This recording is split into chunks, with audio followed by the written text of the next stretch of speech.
I would say, number one important thing for anyone getting into, building their wealth would first be to get excellent credit, work on your credit score, because it opens up a huge amount of opportunities for you to be able to leverage your money. Really meticulously trying to squeeze every ounce of value out of it. A lot of people have been getting good value by transferring into their Charles Schwab investment account and then either using it as cash back to spend or investing it in stocks. Mr. Ben, how are you, sir? Pretty good, pretty good. So tell me a little about yourself, man. Well, I came to the US in 2011 and I was working in the city, in New York City. And, I guess, the reason I started my YouTube channel was I got into building my credit because I discovered when you come to the US and you don't have any kind of credit score, things are very difficult to do. Like you want to have, you want to get a cell phone. They will charge you a $400 deposit that you have to wait a year to get back, right? Or I wanted to rent an apartment and it was 3 months rent up front plus a 3-month security deposit. So 6 months rent up front, which is crazy, right? So yeah, that's why I got into building my credit score, because someone told me, if you build your credit score, you won't have this problem. I was like, that sounds interesting, So I then, did some research. I discovered the blog, The Points Guy, which is where I first got into it, and I read all of his stuff about building a credit score.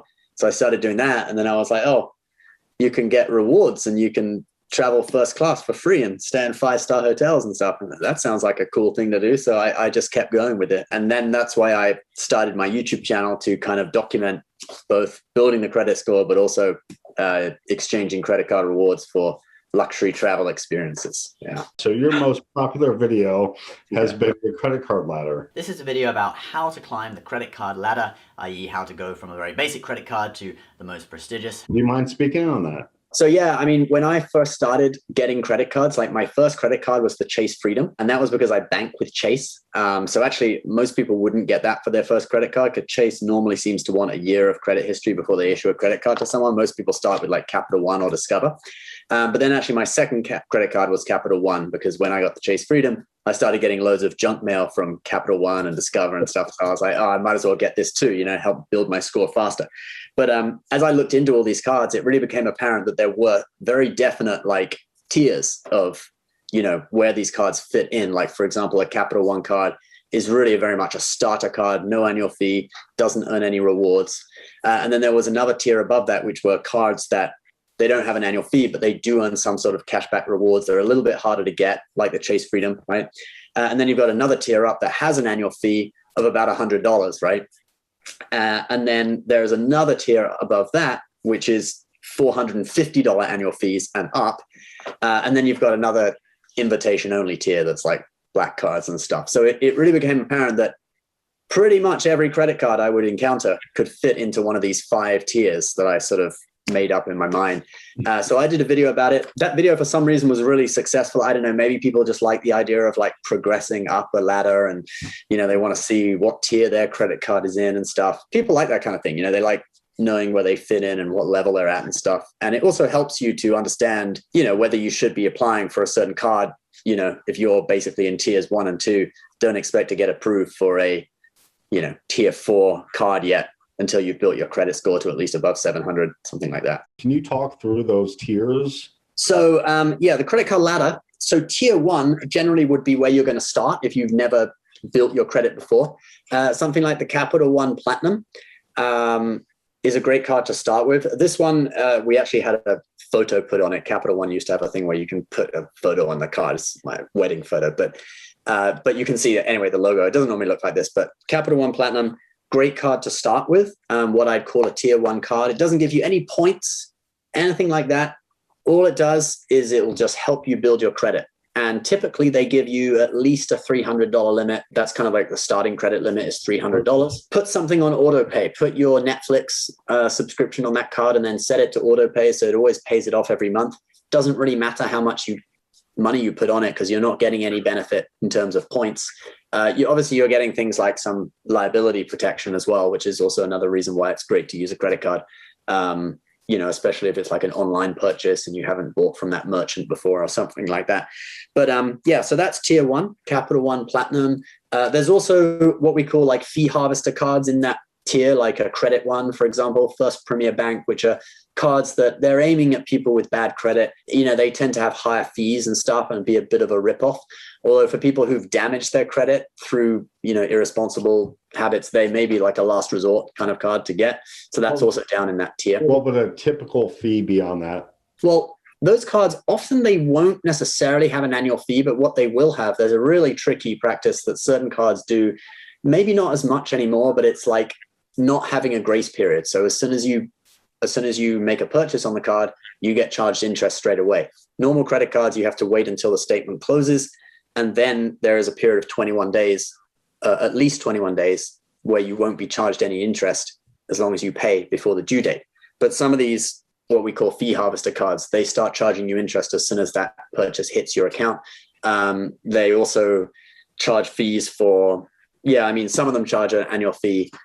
Some of them are hard to cancel as well. Like people complain, I made a video about them, how bad they were. And I had lawyers from Credit One actually send me a cease and desist letter to get my video off YouTube. You're aggressive. Yeah, it's aggressive. You see what I mean? And like, I actually did delete it. If it was now, I probably wouldn't have. But at the time, it was about 4 years ago, when I first started, I was like, oh man, I don't. I'm just starting this, having success. I don't want to deal with a lawsuit or something, so I took it down. But they had no right to do that, really, because it's a review. It's journalism. But anyway, let's go on to tier 2. So tier 2 is something like the Freedom Flex, a card with no annual fee that does earn some kind of rewards. Normally these cards are cashback cards. And then we get to tier 3, which is normally where the big points earning opportunities are. So tier 3, this is the Amex Gold. This has an annual fee of $250. So it's a little bit at the top end of tier 3. But, originally my tier 3 was just like $100 annual fee. But now there are so many cards that go a little bit higher than that. I updated it. So 100 to 250. And this earns a big sign-up bonus. I think at the moment it's like 75,000 points. But it also has some great earning categories, like, earn 4 points per dollar on dining, supermarkets, etc. So that's tier 3. Other cards that would fit into tier 3 would be, say, the Chase Sapphire Preferred. I have the Chase Inc. Business Preferred. That's a $95 annual fee. So that also fits into tier 3. This had a big sign-up bonus, 80,000 points 2 years ago when I got it. So yeah, tier 3 is generally where a lot of people hang out because the annual fees are like manageable. It'd be like $100 annual fee. As soon as you get into tier 4, excuse me. Just to hit pause here real fast. So tier 3 would be middle America, correct? Tier 3? Yes.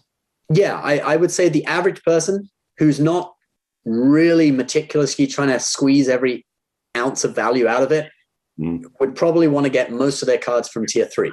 Because the annual fees are not too high. They're around $100 a year. And then when you compare that with, like, say, this business card, 80,000 point sign-up bonus. So that's the first 8 years paid for, So tier 3 would be, most likely the lowest barrier to entry with someone that has at least reasonable credit. Yeah. So you would need, typically in tier 3, you need to still be around 700. So really tier 1 is like the credit builder cards. Tier 2 is kind of like your second step. And then tier 3, after about maybe 8-9 months of credit building, you can probably apply for a tier 3 card. Typically, once you're in the upper 600s, like 690, 700, you can apply for an Amex card. You could start with one of the ones like the Amex Everyday card, maybe. And they typically give higher credit limits. American Express, for some reason, they give higher credit. Like my first American Express, I had a $10,000 credit limit, which is crazy because I had credit limits of a few $100s before that. But yeah, and then it's a great stepping stone. And then we have tier 4, which is, I personally have 2 tier 4 cards at the moment. So these both have an annual fee. I think it's $550 on both of them. You really got to do the math to work out whether it's worth it for you. I actually used to have a rule, only one tier 4 card per person in our household because they're just so expensive. So this one, I actually might cancel it this year and not renew it or downgrade it, And some of those have upwards of $5,000 or $10,000 buy-ins, correct? That would be tier 5. That is the Centurion. I don't want to jump ship here. Yeah.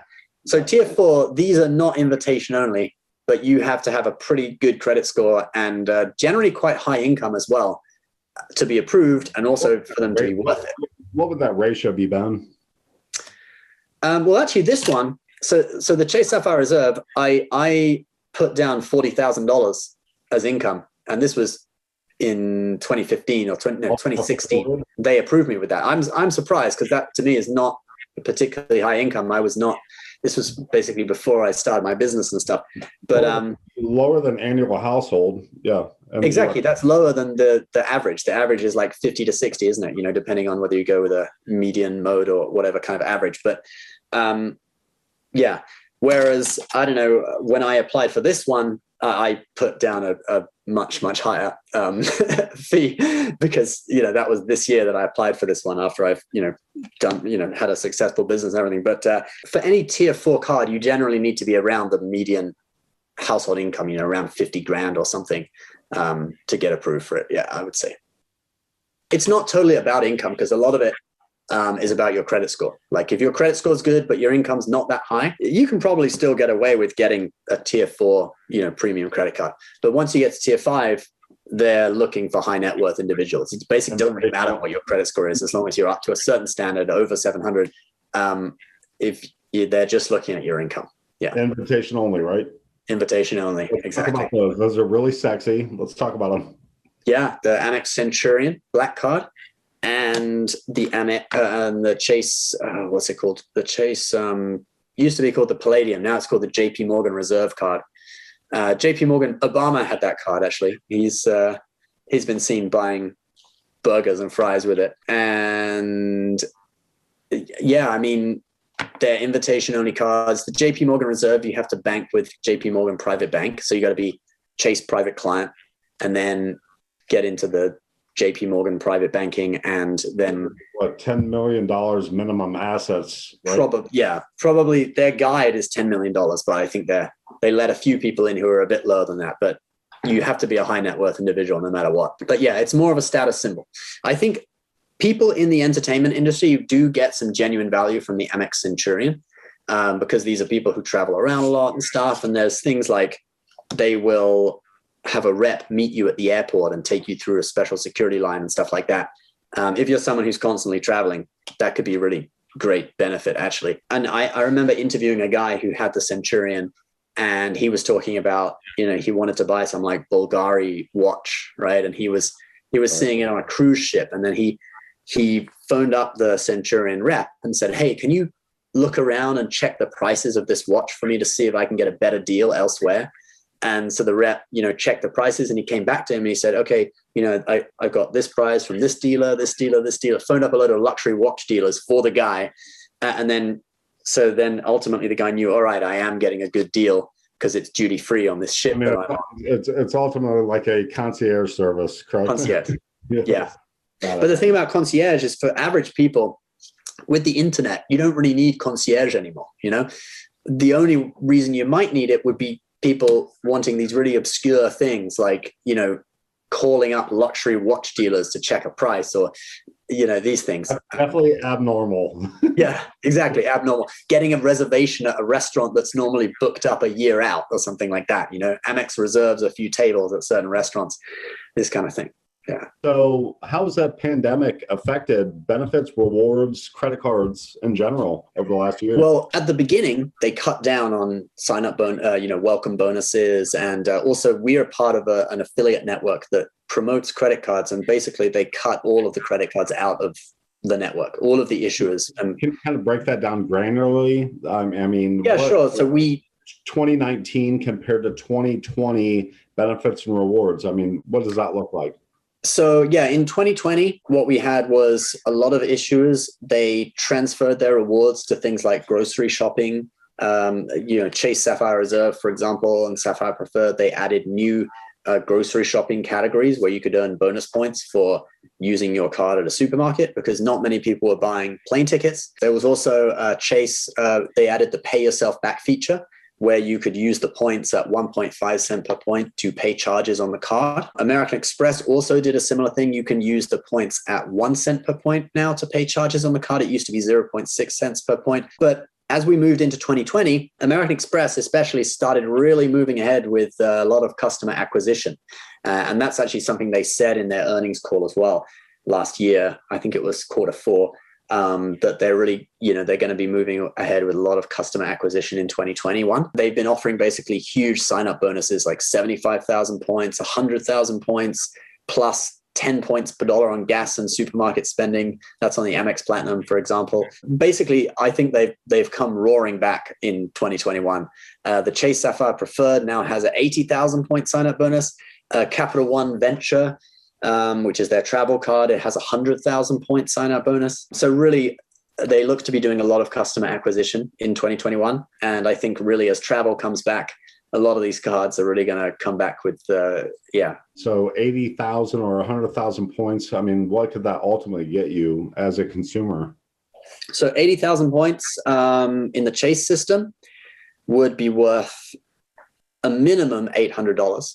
That's at a minimum. But if you transferred that to airlines and you got a good deal on booking, say business class or something, maybe it could be worth $2,000. We talk about what points are worth. Typically, 1.5 would be a minimum for use with an airline, maybe 2 cents. But when you book business class and first class, I've seen redemptions where people have been getting like, say, 7 cents in value per point. So, but typically, I guess, if you want to use a conservative value, you could say 1 to 1.5 cents per point. So something like 100,000 point bonus. When you see that, most cards, that's going to be worth around $1,000 or a little bit more. So take advantage of those is what you're saying. Oh, yeah. Yeah. Yeah, take advantage of those. And it's a great way, you can get sign-up bonuses, or if you're in two-player mode where, say, husband and wife are both doing it, which is often what I do with my wife, we'll each apply for a credit card. We get 2 sign-up bonuses. And then, a great way to use it is hotels. So, well, flights, but also hotels. Because if you get a hotel room, but let's say 2 people are staying in it, well, you don't have to pay double. You're just paying for the room generally. So actually the points go even further when you're using it for 5-star hotels. And I've gone on so many trips where I've gone on a vacation that's maybe $4,000 value, and I've only paid maybe $1,000 in cash, and the rest is credit card points, or even less, Yeah, no, I saw your video. I think you were in DC at the Sheraton down there, and obviously came out on top. So if we're looking at 2021 right now, what would be your top, let's say, 3 credit cards? Well, Chase Sapphire Preferred is a great one for the sign-up bonus right now. It's 80,000 points sign-up bonus. So that's a great one to get. And my tip with that as well is that if you want a card that gives you airport lounge access and a few more benefits, you could get the Sapphire Preferred for the sign-up bonus, but then after a year, upgrade to the Sapphire Reserve and get all the other, the benefits that come along with that. And when you upgrade, there's no upgrade fee for that. So the fee, for the Preferred, it's $95, and for the Reserve, that's a tier 4 card. So it's what is it? Actually, I can't remember what it is. It's about $500. I think it might be $550 now. I haven't checked. I have got it in my card. It's in my wallet. It's one of my favorite. It's been one of my favorite credit cards for a long time, and it's actually what really, started my channel because I started just after this had been released. This is the Reserve, but then also there's another one from Chase, the Freedom Flex, which works great with this. Put your hand down. I want to see your numbers there. They work great together because this has 5 point per dollar categories that change every quarter. So you can be earning 5 points per dollar, and then you transfer them over to the Reserve, and then you can book airlines. And likewise, my favorite combination with American Express is these two, the Amex Gold and Amex Platinum. And this is actually my one is actually the Charles Schwab Amex Platinum, which has been great for the pandemic time because you can earn points, but you can transfer them into your Charles Schwab investment account at 1.25 cents per point. Can you break that down, please, Ben? Yeah, sure. So, well, let's talk about them working together. So The Amex Gold, it earns 4 points per dollar on supermarkets in the US and dining worldwide. And then the Amex Platinum, it just earns 1 point per dollar on everything except for flights. On flights, it earns 5 points per dollar. And these are Amex points. They're worth similar to Chase points, so at least 1 cent per point, if not maybe 2 cents if you transfer to airlines. And then this particular version of the Platinum is the Charles Schwab brokerage version. You can see in there. And you can transfer the points you're earning as cashback into your Charles Schwab account at 1.25 cents per point. So let's say you earn 4 points per dollar on the Amex Gold. But then because you have this card, those points are worth 1.25 cents. So you can transfer that as 5% cashback on supermarkets and dining spending. So it's a little bit complicated, but normally travel redemptions by transferring to airlines and hotels are the best. But because we haven't been doing as much traveling as we used to because of the pandemic, a lot of people have been getting good value by transferring into their Charles Schwab investment account and then either using it as cashback to spend or investing it in stocks. It's a great way to, if you want to do some stock market investing, but you haven't got that much spare cash, well, the sign-up bonus on this is 60,000 points, which at 1.25 cents per point is worth $750, right? Oh, yep. Yeah, so I mean, it's a great way of getting some extra money to do some investing in the stock market. Yeah. How are you utilizing your own credit right now? Yeah, well, right now I'm doing two things. I'm refinancing my house. So I'm going from, and I'm in the middle of that at the moment. So I'm going from a 4.5% interest rate down to a 3.2 interest rate. And actually, I might go even lower because I'm going to talk to them about shortening the term as well. See if we can get it a little bit lower. So I'm kind of halfway through that at the moment. Looking at and then 10 or 20-year note. So the 3.2 is on the 30-year. Because actually at my house, I got it only less than 2 years ago. So I was not very far in, but I'm going to save more money if I transition it to 25 years, because obviously I lose, I've been paid 2 years worth of interest. So I think currently I save about 38,000 in interest, but if I bring it down to 25, potentially I can save a lot more. So I'm probably going to do that. But I'm going through that application at the moment. And then I've got another project that I'm working on, which is construction of a cabin, which is going to be an Airbnb. So I bought the land for it last year in the mountains in the Catskills near where we live. And I'm doing a construction loan for that. So you can borrow 85%. With this particular bank, you can borrow 85% of what the house will appraise for when it's finally built. 5% LTV, yep. Yeah, so basically the land is my down payment, which I paid $28,000 for. And then, I'm borrowing up to 85%. And it works like a line of credit. So you draw on it. And then after 1 year, it gets like finalized and set at how much you borrowed. And then you can transition to a fixed rate mortgage after that. You can refinance as a fixed rate. But yeah, we're building this Airbnb. It's going to be a luxury cabin. We saw that a lot of people, they didn't want to vacation necessarily in hotels and they were not flying as much. So they wanted to vacation close to the city where they live, in a socially distanced Airbnb rather than a big hotel. So that's what got me into it.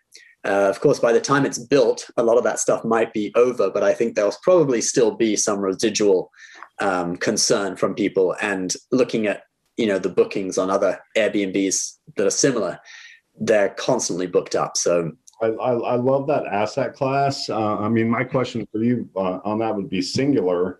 You're doing a new build. What are you seeing as far as construction costs going up right now? I did. Well, I think last week that $24,000 is being added into every new home build right now just because of lumber increases. Are you seeing that? The lumber is the main thing. I talked to my builder. He's a buddy of mine. So there's a few of us who are here. We're all friends. And there's a guy who's doing the designs. And then I have a friend of mine who started up a company doing home building. And he's going to be the builder for it. And he's like, so what's your budget again? And I'm like, can you do it for like 200,000? $24,000, Ben. I'm sorry. Yeah. And he's like, I can't do it for that. And it all comes from the lumber costs, So, but the positive thing is that the value, the house market is high as well. So once you've built it, unless we have some sudden crash, it should really have a high value. And, I'm not going to sell it. I'm going to be renting it out and basically passing on whatever my mortgage cost is to the people who stay there. So it doesn't really add any money, any extra payment per month for me. It's a pass-through, ultimately. Pass-through, yeah. So I'm not super worried about it. If I was someone who was building to immediately sell, I would be much more worried about the margin being too slim, that kind of thing, because of lumber costs. But for this project, it's not a huge concern. Yeah. Got it. What else do you do with your money? What else do you do with your credit? Well, I do a little bit of stock investing, but actually, my portfolio is quite small right now because I pulled quite a bit of money out to buy land and stuff last year, and some of the things I've had to pay for this, surveys and all this stuff for this project. But I've started to build it back up again. So yeah, I did very well with Tesla stock last year. I had I think it was 1,000% return, which was pretty awesome. Yeah. And yeah, I've done pretty well in stocks over the years. I just have never really made it a huge position, a huge portfolio, because I've always kind of wanted to pull money out to do things like buying my own house and then buying a piece of land. And then, but I really should just keep it there and never withdraw it. I've just seen it as a great way to build up money to do other things like buying properties and stuff. Yeah, real estate's the ultimate hedge right now with inflation that's coming. I did a video on this just yesterday, actually. So inflation, the best hedge against that is going to be real estate and commodities like gold, for example. So no, yeah. Very, very, very smart. I'm definitely, I'm in gold. I have a bit of physical gold, physical silver. I've also been buying like agricultural commodity ETFs, like MOO, as a hedge against inflation. So yeah, and I also do a bit of gold ETFs, like GDXJ, for example, stuff like that. So yeah, that's my hedge against inflation, I guess. I love it. Ben, I'm gonna let you run here. This has been an absolute pleasure. You're just a brilliant mind. We love your channel. Looking forward to further collaborations, obviously. Cool. Yeah. Thanks very much. Thanks, Ben.